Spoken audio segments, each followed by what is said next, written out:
Yeah, this is Brent. Brent Howland Winters, commonlawyer.com. Thank you, Miss Francine.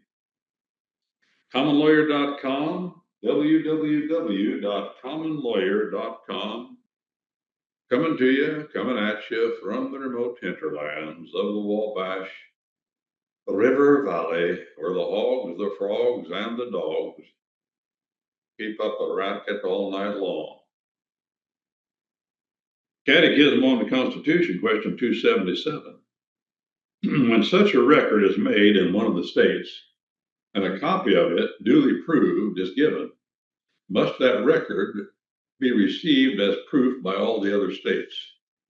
What's he referring to here? Let me read it again, and we'll cite the Constitution of the United States. He's referring to that. When such a record is made in one of the states, record of what? No, some official act of your state government. And a copy of it duly proved, that means, as we say, authenticated, as authoritative as the original, as a matter of evidence, as strong as the original.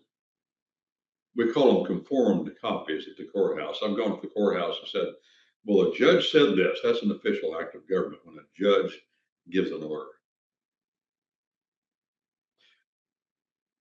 The judge, in one case I was in, gave an order commanding the other party to either get a loan, come up with the money, or we're going to liquidate your house and land to pay the man you didn't pay for the services he performed. See, when you go into court as a plaintiff, you exercise the freedom of petition and you file a complaint. What you're doing is you're telling the court, look, I need your help. I need your help, and I need you, if I can convince you, to apply force or threat of force to get what's owed to me or my client. It's always force or threat of force. That's what government is, start to finish. There isn't anything else. See, if the government says, as the judge says to the other fellow, well, look, we don't want to sell your house to pay this debt if you can get a loan or come up with the money. But if you don't, that's what we're going to do. I'm going to order the sheriff to do it. And the sheriff carries a gun and he has the power of force if need be. Force or threat of force. That's a non-criminal case. In a criminal case, same thing. When the government comes in, the prosecutor, he's asking the court to apply force with threat of force. We either throw this person in jail, take money, personal property from him, and a fine for committing a crime, or take his life. All you got in this life, life, liberty, or property. In a criminal case, you can stand to lose all three or a combination thereof, life, liberty, property. In a non-criminal case, you could stand to lose property. If you don't pay up and lose the judgment, you could get thrown in jail for contempt. You could lose your liberty there too, I suppose, but not your life. We don't hang people for breaking their promises of contract, or we're not supposed to. Debtors' prisons, all that, no. But here, what we're saying is called the full faith and credit clause of the United States, the full faith and credit clause of our Constitution. What does the full faith and credit clause say? It says that every state, all 50 of our states now, our Constitution requires each of those states to recognize as binding the official acts of other states. To recognize as binding the official decrees and acts of other states. Each state is a sovereign country to itself, but the states, we call them sister states. And each state is required to give full faith and credit to the official acts of the governments of other states. If another state has convicted a man of a crime, and he's a fugitive from the state of, let's say, Oregon, and he has fled to the state of Nebraska, The state of Oregon has no jurisdiction in the state of Nebraska. They're like a separate country. They're sovereign states. But if the state of Oregon comes to Nebraska and says, this man is convicted of a crime, murder, arson, whatever. Let's say murder. And we command that you turn him over to us if you ever catch him, and give full faith and credit to the official acts of our state, because our state has convicted him. Turn him over. I've been in cases where somebody come in with a judgment from another state, in this case I'm talking about from Washington, come into a state in the Midwest and say, I'm registering this judgment in the court. It's a done deal. He lost the case, and now he's in court in your state, and we're bringing this judgment in, filing it, and saying you've got to give full, this court in your state has to give full faith and credit to what happened. We had a full-blown trial in our state, and he owes money. And register the judgment in my state, and then the court in my state, according to the Constitution of the United States, has to honor that judgment of the court in the other state. I've also been involved in cases where people have come in with a judgment from a province in Canada and bring it into my state and say that Canada has tried this case before the jury, or well, before a jury in this case, but full blown, and they've given judgment. It's a done deal, and this is a foreign country, not the state. We were talking about states, now we're talking about foreign countries. And the court, in my little court, in my little place, in my little state, said, well, we'll examine it. We'll examine the record of that case. And if due process was followed and everything was done according to Hoyle and fairly, we may recognize the judgment of that foreign country. I've seen that happen. But when it comes to states, no, there's no duty of another court in another state to examine it to see if due process was followed. Unless there's no duty to do that, unless, now here's the thing too, presumption that due process was followed, but if the other side comes in with proof that it wasn't, well, now that's another matter, you see. So full faith and credit is to be recognized. There's a presumption that due process was followed in the other state, but it's a rebuttable presumption. All presumptions are rebuttable. If there's a presumption, just recognize. If you can prove otherwise, well, yeah.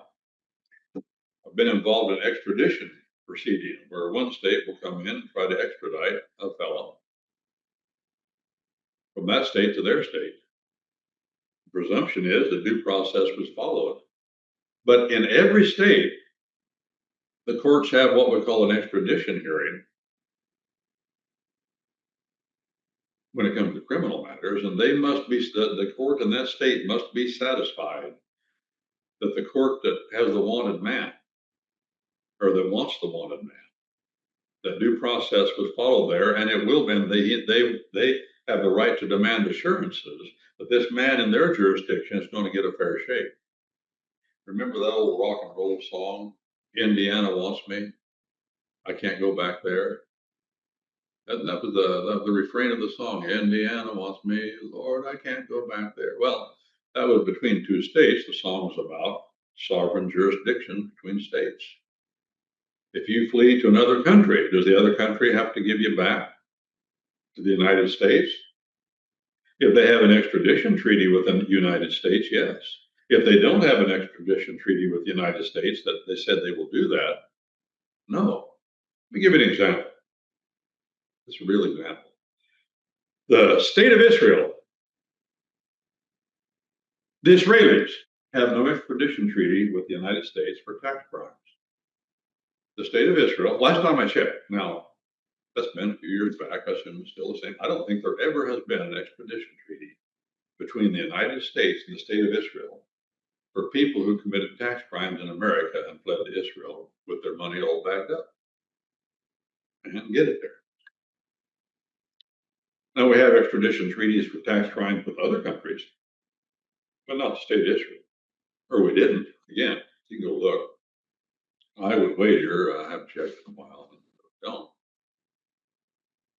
Now, when you have an extradition treaty between countries, or between a state of the United States and another sovereign country, a sovereign state of the United States, and if you had an extradition treaty between the United States and other countries, then the sovereign state would fall under that extradition treaty. But extradition treaties between sovereign countries are reciprocal. We will return people wanted in your country for murder if you will return people wanted in our country for murder. That's the way an extradition treaty works. They're reciprocal. And we have extradition. You can go to the internet, type in a list of the extradition treaties with the United States. You'll get them all come up. We've got lots of them for all different sorts of things. Some things we don't have them for, other things, it depends on the country.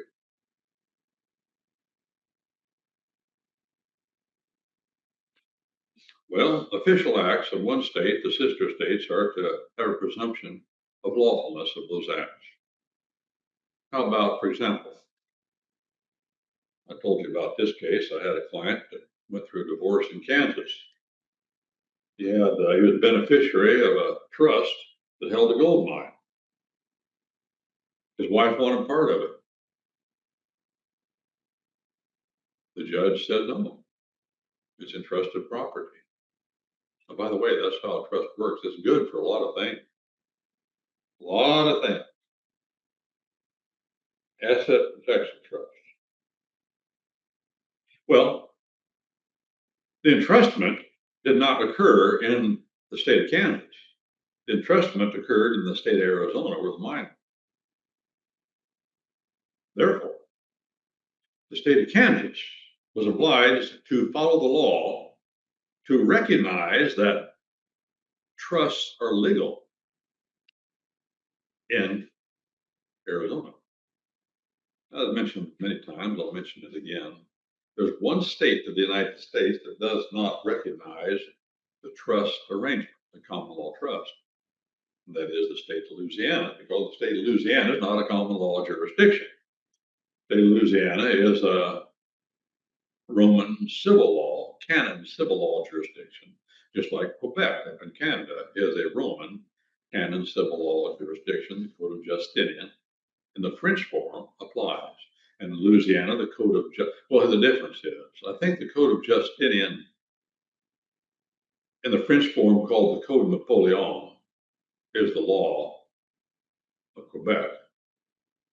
But I know for sure that the French Code of Louisiana is the Code of Justinian before Napoleon put his name on it. A little bit different, but not much. The Code of Napoleon didn't come along until Napoleon put his name on it, tweaked it. And so Louisiana, being a French colony originally, has the Code of the Roman Empire of Justinian, the canon civil laws of the Roman Church, same thing. They have that in the pre-Napoleon form.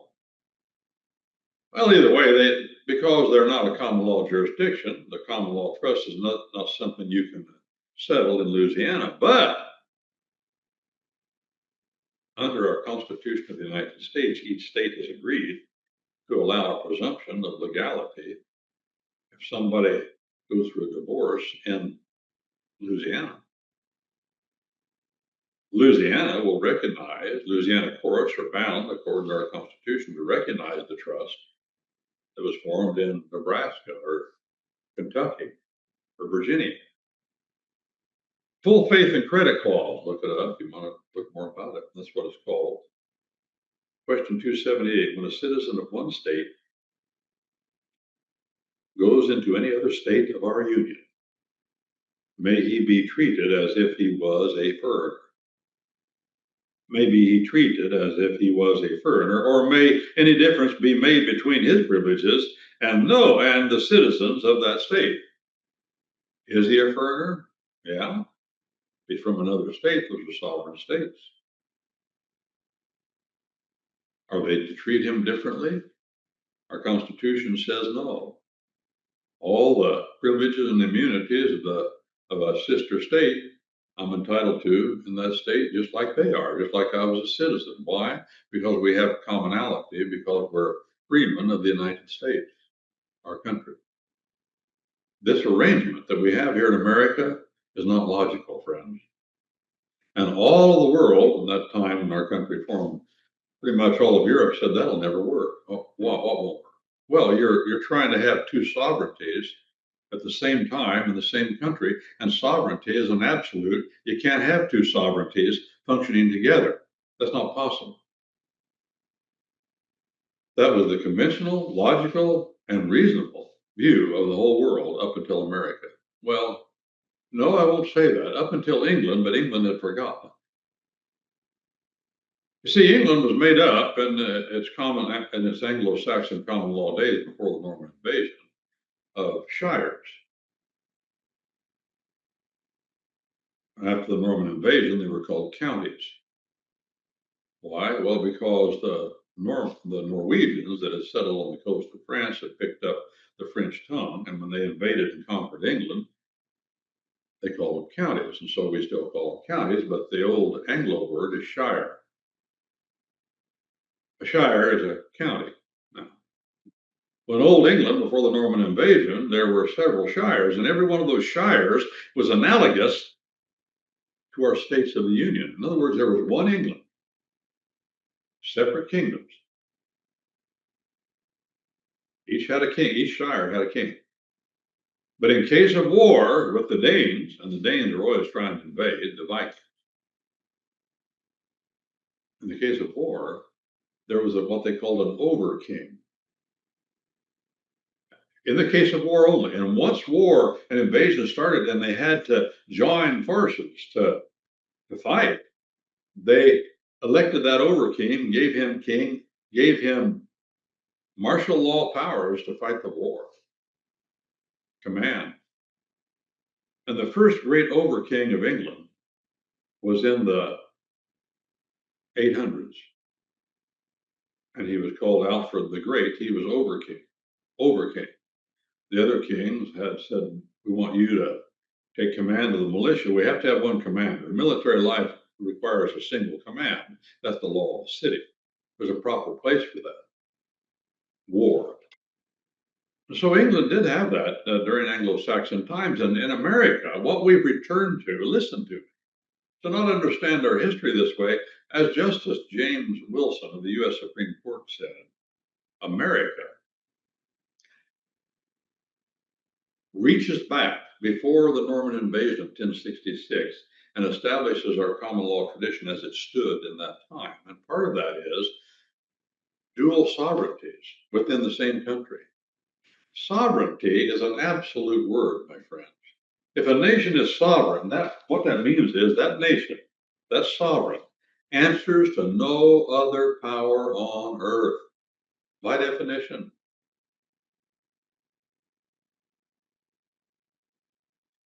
But to have a sovereignty within sovereignty, after the Norman invasion and all the world that's under the Roman law anyway, they said that's impossible. You can't do that. One sovereign in the nation is all you can have.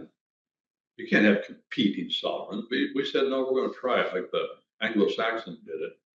And we're going to establish our nation with separate sovereignties within it that are absolutely sovereign as to most things, but have given some authority to the general government in Washington, D.C. And that's the way it is today. And the general government in Washington, D.C., this came up here in the Wabash Valley recently. An illegal immigrant from, I believe, Honduras. This is in my home county. This happened. An illegal immigrant was driving through. A lot of them on the road, friends. Drunker than Cooter Brown. Drunker than Cooter Brown. Weaving all over the road, driving 100 miles an hour over a two-lane blacktop. Like a highway, but it's a blacktop, a nice blacktop. Hits head on with a man and woman who was a member of the county board, by the way. Killed them both, graveyard dead. He was drunker than Cooter Brown, and you know how that goes. he was taken to the hospital and released with minor injuries. Nothing happened to him. He was too drunk for anything to happen. So relaxed. 2 other people went to the hospital, and I think they're still there. They may make illegal from Honduras. Well, here's the question that arises. So he goes to the little tiny county jail in my home county. Sheriff goes and picks him up. Took him into court. Bail was set. Oh, he's entitled, just because he's here. You're entitled, if the government of the United States acts, or any government, you're entitled to protections of that government. Even though you're not an American, you're here illegally. That's true. But now we got competing jurisdictions. DJ Trump wants to arrest this drunken foreigner that killed a couple of people, and may have ended up killing a couple more. We don't know. Holds a hearing, a bail hearing, and sets bail, and the guy met this massive bail that the judge set. So what's the sheriff supposed to do? Well, he's got him in the county jail in a little town there. He's following due process. The feds show up, and they say, turn him over to us. He said, nothing to him. He's mine. They say, well, we're the immigration service, or whatever you call them, and we have authority over illegal aliens. Well, that's nice, but I got him in my jail right now. What did the feds do? Did they bust in the jail? No. Why? Because that's sovereign. That's sovereignty. He's a sovereign. He's an officer of a sovereign state, an officer chosen in his county. Sheriff. So what did he do? Bail was set. Well, the judge, and once bail's set, the judge says you have to release him. He's following. He has legal cover. He has to release him. But he wasn't going to turn him over at the demand of the feds. Why? Because that's improper. That's why. I'm not obligated to you feds. As a matter of fact, we have Supreme Court cases. Recently, Justice Scalia said that no officer of our national government has any authority under any circumstances to commandeer any officer of state government, any sheriff of any county, any mayor of any town, anybody. No, not even a militiaman. The president has that authority personally, but not them. So he just did what due process required. His bail is set. He turned him loose. The feds were standing right out off the county property, right out along the street. They knew he was going to come out. They had the place. The feds were there. And when he turned him loose, of course, the sheriff knew he'd be arrested immediately. But he followed proper protocol. Order. 2 separate sovereignties, and our Constitution says how they're to function. And so, as long as he had jurisdiction, criminal jurisdiction over a criminal, it was his. He didn't know anybody until that was over. So that's what happened. He's in the custody of the feds now, and I don't know what's going to happen to him. But he's guilty of what they call now manslaughter, it looks like, or they got to try him. That's for sure. Well, could the sheriff have kept him all indefinitely? Oh, yeah, could have. Could have. But he judged the matter, said, no, I'm not going to do that here, but I'm not going to turn him over at their command. I thought that was reasonable. There aren't laws that govern how sovereignty is to occur between the states and the general government in Washington, D.C., except the Constitution of the United States. But that's a law. And that's what we should study and know to govern that. Miss Francine, we'll start with 279 next time. Oh, it's more than, yeah.